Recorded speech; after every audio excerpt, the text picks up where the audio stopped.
ಸಂಘಟನೆಗಳ ಹೋರಾಟಕ್ಕೆ ಗೆಲುವು ಲಭಿಸಿದೆ. 60% ಕನ್ನಡ ನಾಮಫಲಕವನ್ನ ಅಳವಡಿಸುವಂತಹ ವಿಚಾರಕ್ಕೆ ಸಂಬಂಧಪಟ್ಟ ಹಾಗೆ ಬಿಬಿಎಂಪಿ ಈಗ ಸೂಚನೆಯನ್ನ ಕೊಡ್ತಾ ಇದೆ.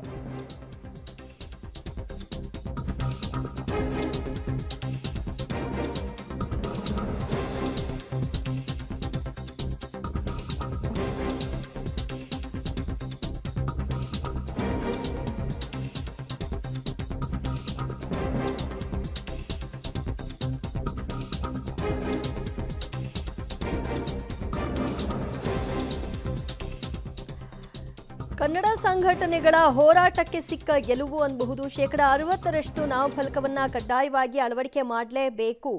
ಈ ಒಂದು ಡೆಡ್ಲೈನ್ ಅನ್ನ ಸಹ ಕೊಟ್ಟಿದ್ದಾರೆ ಫೆಬ್ರವರಿ 28ರವರೆಗೂ. ಆದರೆ ಅದಕ್ಕೂ ಮುಂಚಿತವಾಗಿಯೇ ಹಲವಾರು ಮಾಲ್ಗಳು, ದೊಡ್ಡ ದೊಡ್ಡ ಮಳಿಗೆಗಳಿಗೆ ನೋಟಿಸ್ ಅನ್ನ ಕೂಡ ಕೊಡಲಾಗ್ತಾ ಇದೆ. ಎಲ್ಲ ವಾಣಿಜ್ಯ ಉದ್ದಿಮೆ ಮಳಿಗೆಗಳಿಗೆ 7 ದಿನಗಳ ಒಳಗಾಗಿ ಡೆಡ್ಲೈನ್ ಅನ್ನ ವಿಧಿಸಿದ್ದಾರೆ.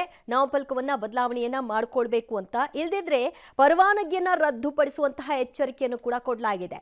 ಇಲ್ಲಿಯವರೆಗೂ ಆ ರೀತಿಯಾದಂತಹ ಎಚ್ಚರಿಕೆಯ ಕ್ರಮ ಏನು ಅನ್ನೋದರ ಬಗ್ಗೆ ಒಂದು ಸ್ಪಷ್ಟನೆ ಇರಲಿಲ್ಲ.